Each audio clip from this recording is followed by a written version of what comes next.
y le doy la bienvenida a nuestros invitados. Tenemos a Héctor Zagal, filósofo e investigador mexicano. Gracias, Héctor, por estar con nosotros. Hola, ¿qué tal? Encantado de estar con ustedes. Sofía, ¿qué tal? Y Sofía Guadarrama Collado, escritora también. Gracias por estar con nosotros, Sofía.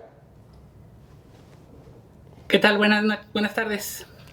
Sofía, comenzamos contigo. Perdón. Gran personaje Pancho Villa, pero como todos nosotros, un ser humano con fortalezas, debilidades, lados claros, lados oscuros. La verdad es de que, ¿cómo podíamos ver a Pancho Villa a 100 años de su muerte en estos momentos? Fue el gran personaje que nos han vendido en los libros de texto escolares.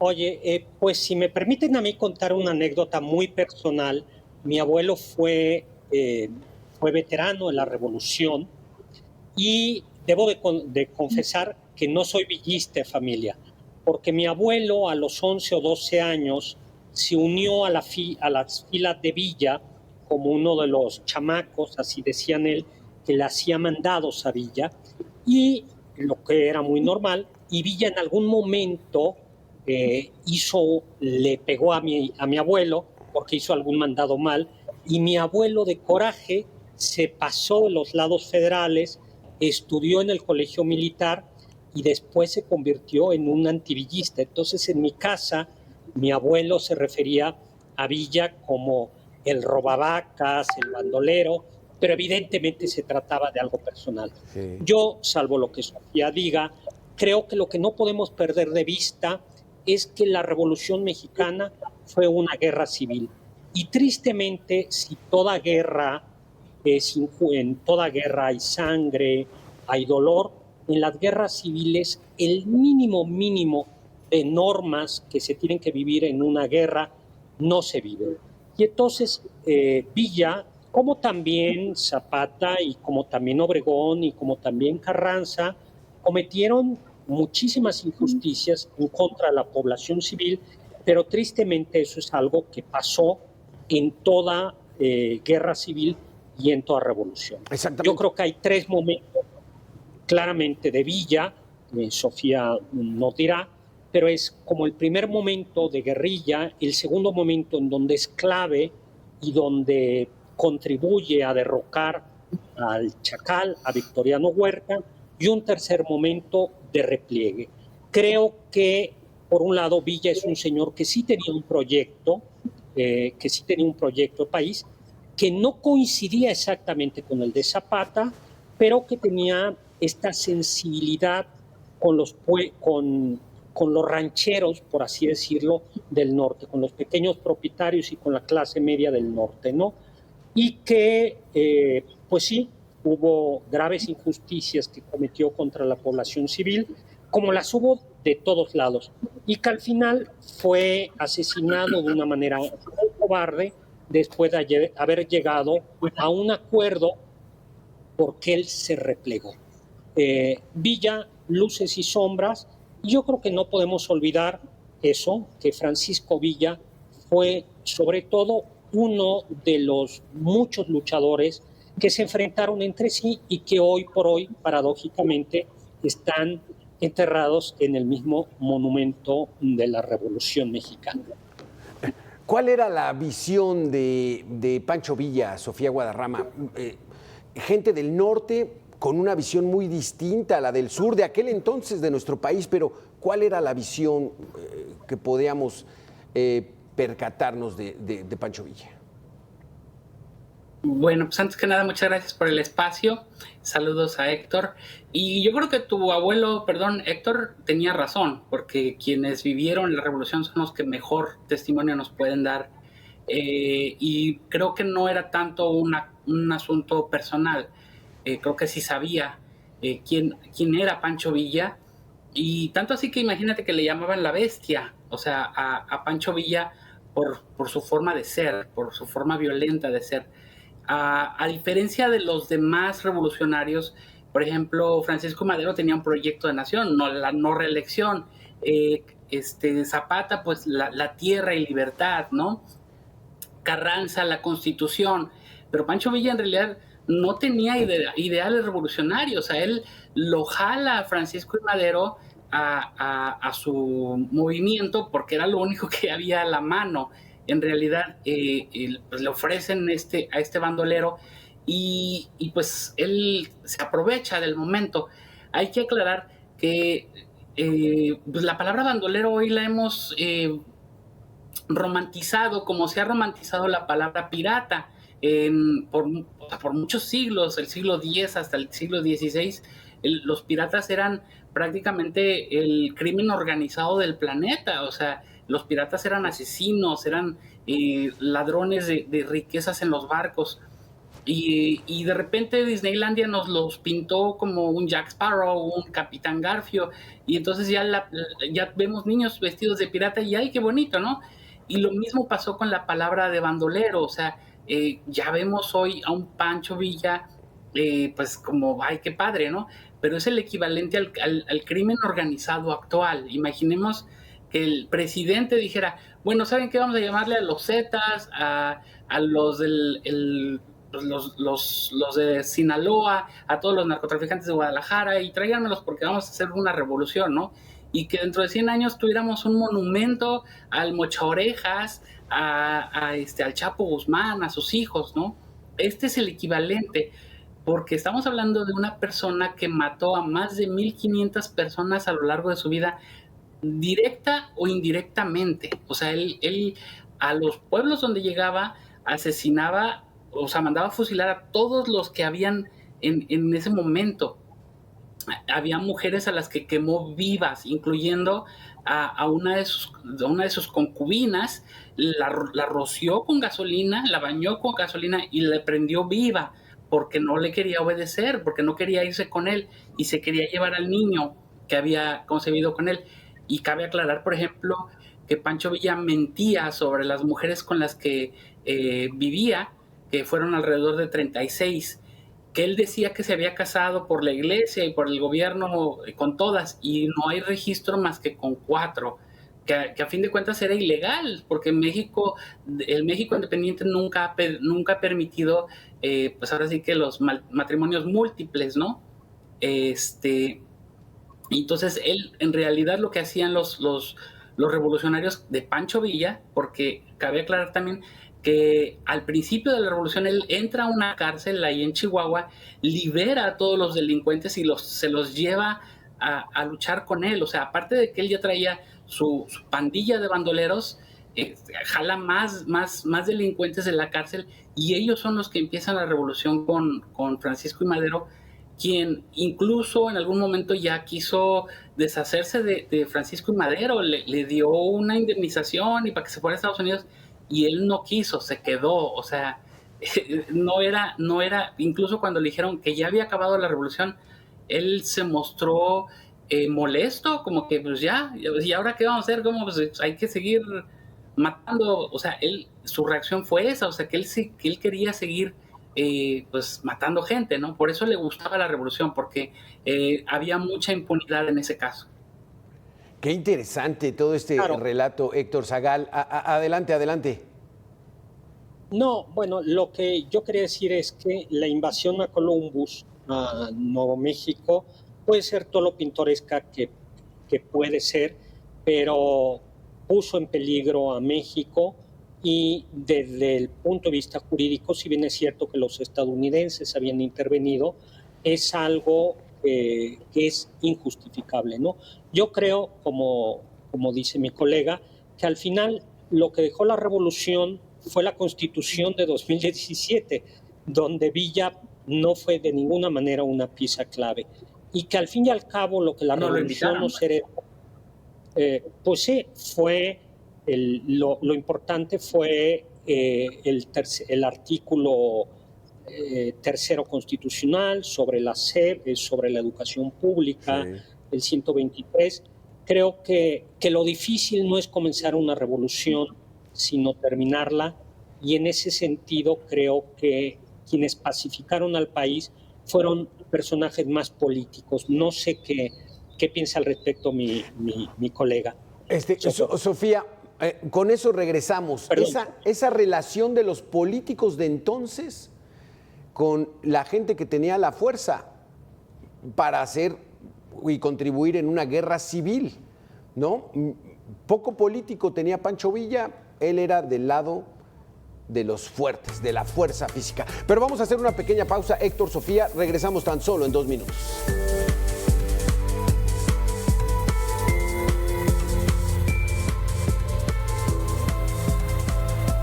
Vámonos a ese tema, Sofía Guadarrama. A tratar de entender a los políticos de esa época, más o menos como lo que tenemos ahora. O sea, los políticos detentan el poder, quieren administrar, quieren manejar el presupuesto, pero entonces se alían con un personaje como Pancho Villa por la fuerza que tenía. A ver, platícanos. Claro que sí, fue lo que hizo precisamente Francisco I. Madero, que también lo tenemos muy, en un altar muy alto, quien obviamente también hay que aclarar, por ejemplo, que él llenó su gobierno de familiares y amigos, o sea, puso en las secretarías a su suegro, a su cuñado, a su primo, a su hermano. Entonces, por ahí también tenemos otra historia. ¿Perdón? Sí, lo normal, digamos, ¿no? Lo normal, o sea, son seres humanos, sí. Hay puestos, tengo el poder, vámonos. Y eso es lo que ha pasado en México, o sea, que desafortunadamente nos tenemos el mal hábito de hacernos estos héroes de bronce.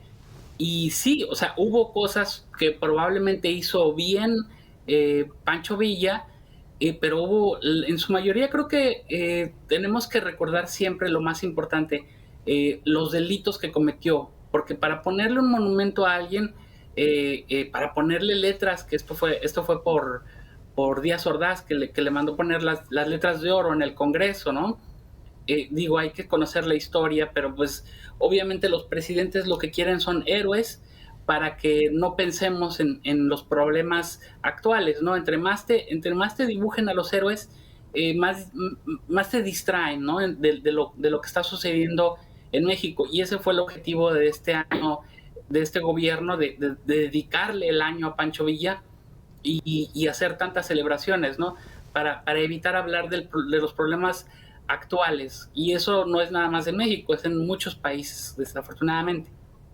Héctor Zagal, entonces, finalmente, pues la historia la van construyendo los ganadores, pero trae mucho sesgo, ¿no? Y aquí es, como dice Sofía, hay que tener cierta cautela y empezar a desmitificar toda esa historia que nos han vendido. ¿O cómo ves?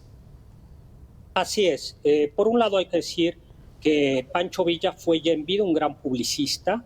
Él vendió algunas de sus escenas para que fueran grabadas. Él cuidó mucho su imagen. Y yo lo que diría es justo lo que dice Sofía. No nos podemos encontrar, no son santos ni en la iglesia, vamos a decirlo así. Son personajes con luces y sombras. Villa es un personaje con muchísimas sombras.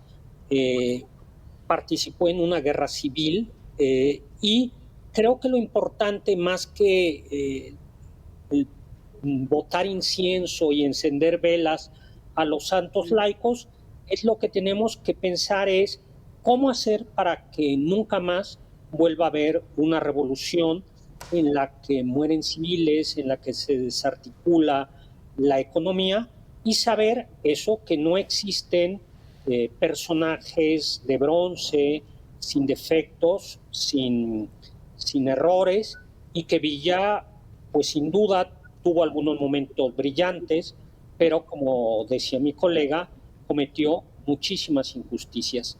Y yo creo que al final, creo que lo que la revolución nos dejó fueron instituciones, y que lo que hay que cuidar son las instituciones y las leyes, porque lo más importante para la vida civil, para la vida de un país, es el respeto a las leyes. La ley es la ley. Exactamente, y es algo de lo que tenemos que cuidar. Sofía, ese podría ser, pues bueno, el legado. O sea, finalmente, les tocó un aquí y ahora muy complicado a esos mexicanos de inicios del siglo pasado, pero sí tenía un liderazgo particular. ¿Por qué era tan líder Pancho Villa? ¿Por qué permeó tanto y por qué se metió hasta Palacio Nacional? Pues principalmente porque Francisco y Madero lo impulsó. O sea, sin Francisco y Madero, Pancho Villa no habría logrado nada.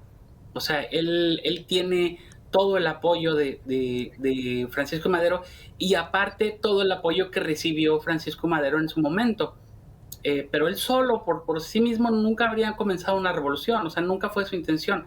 Lo jalaron, y obviamente, como siempre fue un bandolero para empezar, imagínate, él nunca dormía, no dormía y despertaba en el mismo lugar. O sea, era tanta su psicosis, su miedo a que lo mataran, que si dormían en una cama a medianoche o en la madrugada, se desaparecía y despertaba en otro lugar, justamente para que no lo mataran, porque así se la vivió toda su vida. Entonces, esa fue la gran capacidad que tuvo para volverse tan famoso, y que también era un megalómano, un ególatra, ¿no? Y quería pues la atención a diferencia del Zapata. Fíjate qué interesante, porque adelante, Héctor, porque esto nos refleja algunos personajes de la actualidad que hemos tenido, no políticos, criminales, ¿no? Con esta megalomanía, con este protagonismo. Adelante, Héctor. Yo añadiría 2 puntos a los que añade Sofía, a los que comenta Sofía. Por un lado, sí había unas causas sociales, había un malestar, una mala distribución de la riqueza, y Francisco Villa supo hacerse cargo de esa bandera. Eso. Y por otro lado, vamos a decirlo así, era un personaje con carisma, era, vamos a decirlo así, un personaje muy, vamos a decirlo como muy populachero.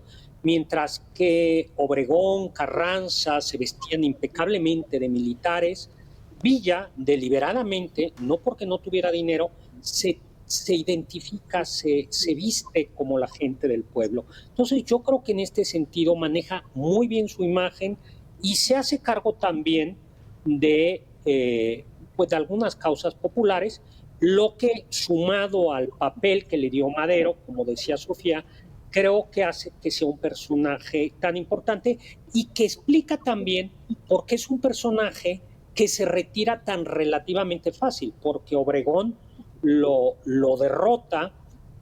Villa era un buen guerrillero, pero era un mal general.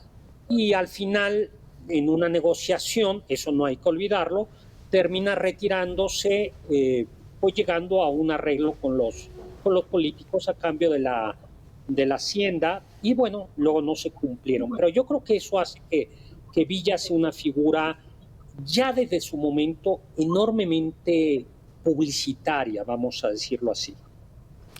Sofía, se nos acaba el tiempo, pero ¿cuál sería tu mensaje para estas nuevas generaciones sobre el personaje de Pancho Villa?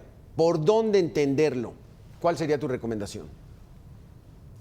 Creo que principalmente estudiarlo desde todos los puntos posibles, no nada más leer los libros filovillistas, no nada más creernos la primera versión que encontremos, que es a veces muy común, ¿no? Que leemos, mucha gente lee un libro y ya con esa versión se quedan, ¿no?